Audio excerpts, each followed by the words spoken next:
El próximo 26 de junio se cumplen 144 años desde el nacimiento de Carl Jung. Me pareció entonces que podía ser una buena oportunidad para contarles algo sobre su vida.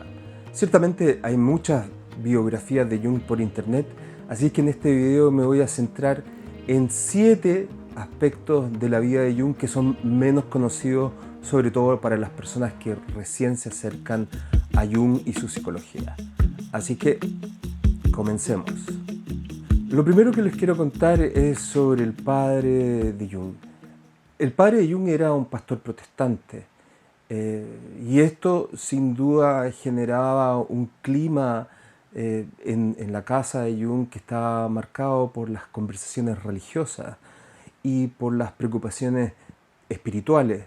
Además, 2 hermanos del padre Jung eran también religiosos y por el lado de la madre había también 6 hermanos de la madre que eran religiosos. Además, Jung comenta que su madre, si bien tenía una personalidad, digamos, convencional, que brinda cuidados, que es atenta, tenía una cierta sabiduría misteriosa que se acercaba a lo espiritual. Jung entonces creció en este ambiente. Desde pequeño tuvo preocupaciones religiosas, espirituales. Prontamente se sale, digamos, de las convenciones religiosas, deja incluso de asistir con frecuencia a la iglesia. También va desarrollando desde muy temprano, su propia vivencia espiritual a partir de su experiencia en la naturaleza, a partir de ciertos sueños o de ciertas experiencias que él fue teniendo y que fueron configurando posteriormente su interés y su desarrollo en el estudio de la religión como un fenómeno importante en la experiencia humana. La circunstancia número 2 en la vida de Jung, que me parece interesante comentar, es que él, cuando estaba acercándose a salir del colegio, no tenía claro qué estudiar. Se debatía entre estudiar algo relacionado con las ciencias naturales y por otra parte con las ciencias del espíritu, como le llama él, o como la filosofía, la historia. Y en particular es bien interesante que él comenta que justo antes de tomar su decisión él estaba muy interesado en la arqueología. Interesante justamente por la perspectiva psicológica que después desarrollaría, donde en realidad hace el trabajo de un arqueólogo psicológico, digamos. Y se acercaba el momento en que tenía que tomar una decisión y él dice que tuvo en esa época 2 sueños que fueron importantes para tomar él la decisión. En un primer sueño, él se veía a sí mismo caminando en un bosque y de repente se encuentra con un cierto túmulo de tierra y empieza a excavar y encuentra unos animales prehistóricos. Y dice que eso le llamó la atención, como lo tomó él como un indicio de que tenía que dedicarse a las ciencias naturales. Luego tuvo otro sueño en el cual también estaba en un bosque y entre medio de los matorrales encontraba un estanque circular donde había un animal redondo, con muchos colores y extraño. Esa experiencia de ver a un estanque oculto donde en el fondo había un animal misterioso le pareció que era un indicador también de que tenía que orientarse por las ciencias naturales. Dice que pensó estudiar zoología, pero en realidad le preocupaba en qué podría trabajar después. Y en eso se acordó que su abuelo había sido médico y entonces pensó que podía dedicarse a la medicina. Estaba el problema, claro, de que no tenía los medios. Su padre era un pastor y su familia, como él mismo lo dice ahí, era pobre. Por lo tanto, su padre podía solventar en ese momento algunos de los costos asociados con el estudio en Basilea, pero tuvo que optar una beca que le fue otorgada para que pudiera empezar sus estudios de medicina. El suceso número 3 tiene que ver con la forma en que Jung, o el momento en que Jung se decide a estudiar psiquiatría. Cuando entra a estudiar a la universidad, él tiene una vida intelectual muy activa, muy rica, en la cual nunca abandonó su interés por la filosofía. Llega al final de su carrera para elegir su especialidad sin tener muy claro qué rumbo tomar. Estaba, dice él, preparando sus exámenes finales de sus estudios y dejó para al final el estudio de la psiquiatría, que en esa época era una rama incipiente en la medicina y de la cual él había tomado cursos de psiquiatría durante la carrera y había llevado algunos casos, pero que en realidad no le parecía nada interesante. Pero que al tomar el libro ve que en el prólogo el autor menciona que la psiquiatría, el manual de psiquiatría tiene un cierto carácter subjetivo y además agrega un poco más adelante que la psicosis trata de una enfermedad de la persona. Estas dos frases y esta introducción, esta presentación que hace el autor de este libro, lo lleva a Jung a intuir o a darse cuenta que en esta rama de la medicina podía encontrar o canalizar o unir estos dos intereses que siempre había tenido, por una parte por el mundo natural y por otra parte por el mundo espiritual o subjetivo. Esta decisión de Jung lo lleva finalmente a Zúrich, donde empieza a trabajar en el hospital Burgolski, un hospital psiquiátrico que estaba dirigido por Eugene Bleuler, quien fue un mentor muy importante para él, entre otras cosas, porque le apuntó en la dirección de Freud, a leer el trabajo de la interpretación de los sueños, y eventualmente esto derivó en el contacto de Jung con Freud y en esta famosa amistad que ellos sostuvieron por un periodo de 7 años. Hay un video mío en este canal que habla sobre la amistad, voy a poner un vínculo por aquí, y hay también otro video que habla sobre las razones de la ruptura, también voy a poner un vínculo por aquí. Esta decisión entonces lo lleva en 1900 a entrar en este hospital donde existía la costumbre de que los médicos se iban a vivir al hospital, vivían en el hospital y atendían a los pacientes y tenían una vida muy vinculada y muy inmersa en su trabajo. Y donde empieza a desarrollar sus famosos experimentos de la asociación de palabras, que luego derivarían en su teoría de los complejos. Sobre los complejos también hay un video por aquí. El punto número 4 tiene que ver con que Jung fue el primer presidente de la Asociación Psicoanalítica Freudiana Internacional. Probablemente es más conocido que Freud y Jung tuvieron un desencuentro y que desarrollaron dos líneas psicológicas distintas. Pero en estos 7 años de amistad que les hablaba recientemente, Freud tenía grandes expectativas para Jung como su príncipe heredero, le llamaba él. Al ser un psicólogo, digamos, que no pertenecía al grupo judío más cercano de Freud, le permitía, creía Freud, proyectar sus ideas psicoanalíticas de mejor forma o con menor resistencia. La circunstancia número 5 que quiero comentarles tiene que ver con lo que ocurre con Jung cuando rompe su relación con Freud.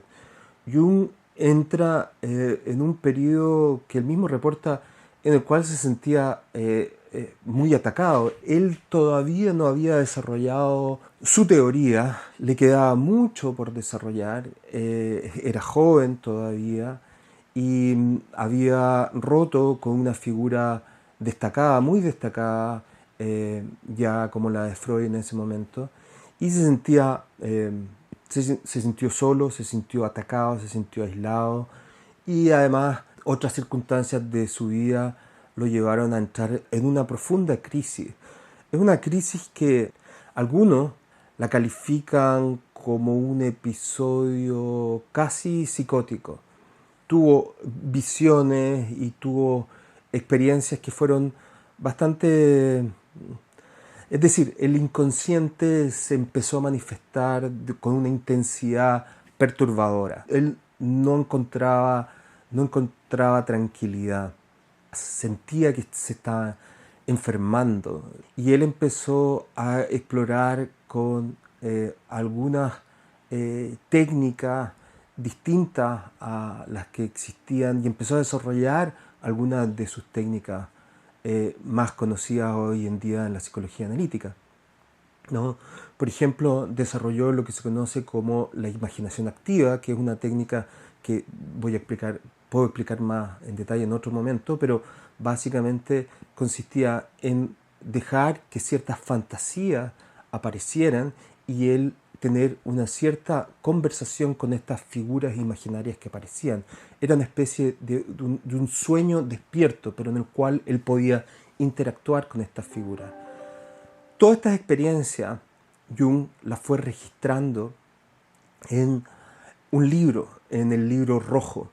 Este libro estuvo guardado durante muchos años porque él no lo consideraba un trabajo digamos teórico, sino que un trabajo personal.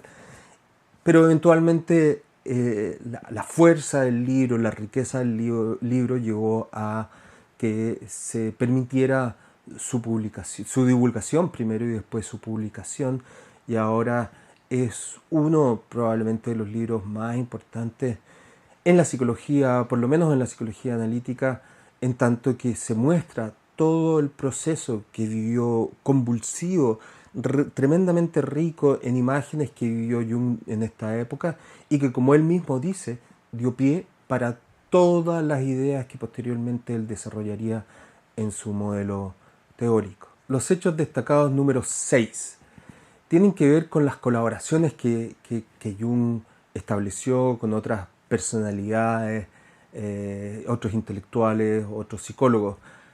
Probablemente la más conocida es la de Freud, ya hablamos un poco más de eso. También cuenta él que conoció a Einstein, que tuvo una conversación, pero que nunca pudo entender el nivel de abstracción matemática y teórica, conceptual, física de Einstein. Entonces tuvieron ese encuentro.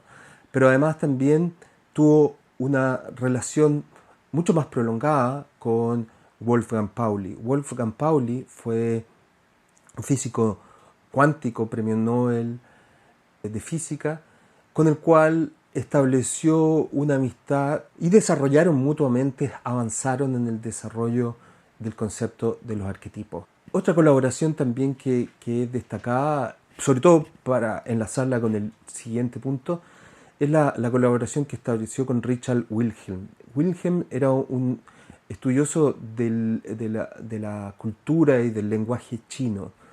Y Wilhelm tradujo el I Ching, ¿no? Que es un libro, un oráculo chino muy antiguo y para el cual Jung escribió el prólogo y desarrolla en ese prólogo algunas de sus ideas de la sincronicidad. Wilhelm también le manda un escrito que era el secreto de la flor de oro, que es un tratado sobre una alquimia china, digamos.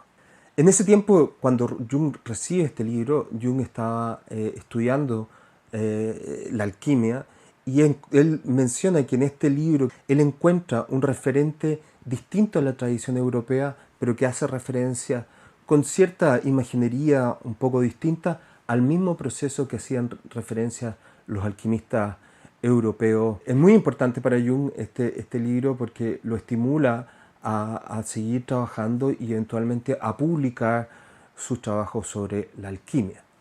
Y el séptimo y último punto que quiero compartir con ustedes es que Jung era un alquimista.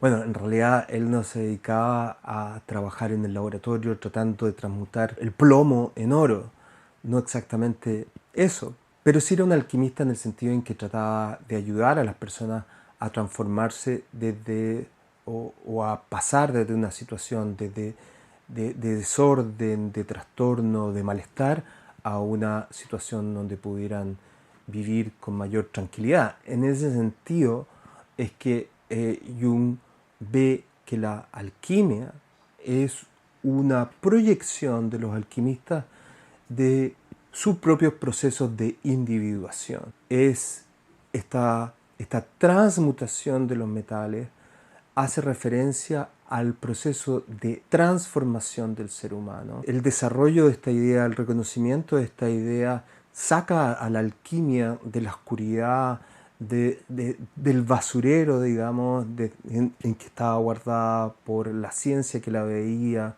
como una tradición mística, ininteligible y sin ningún sentido. La saca de ese lugar y la trae a un lugar donde tiene un papel muy interesante, donde puede aportar muchas ideas valiosas para la psicología, para el entendimiento del cambio y del desarrollo en el ser humano. Bueno, esas son las 7 situaciones, las 7 circunstancias de la vida de Jung que tal vez son menos conocidas para las personas que se acercan a su biografía. Como les decía, para quienes estén interesados en la biografía de Jung, quizás el lugar donde comenzar es la propia autobiografía de Jung, que fue escrita por Aniela Jaffe, una de sus discípulas, y que fue revisada por el propio Jung. Además, hay otros discípulos también, otros estudiantes de Jung, que también han escrito algunas biografías que son cercanas a él, y hay algunas otras muy buenas y algunas también con críticas bastante injustas. Las ideas de Jung son bastante criticadas por algunas personas, sobre todo desde el desconocimiento. La lectura de los trabajos de Jung es compleja. Jung tenía una gran erudición y es difícil seguir con persistencia la profundidad de los escritos y la vastedad de los escritos que él desarrolló a lo largo de su vida. En lo particular, debo decir que estos 7 circunstancias de la vida de Jung no dan cuenta de la compleja e interesante vida de Jung, que los invito a estudiar y a leer alguna de sus biografías para tener una visión mucho más completa, y que en lo personal es de lo que yo he leído en psicología, la perspectiva psicológica que él fundó es la que me parece la más completa, la más interesante y la más profunda. Nos vemos.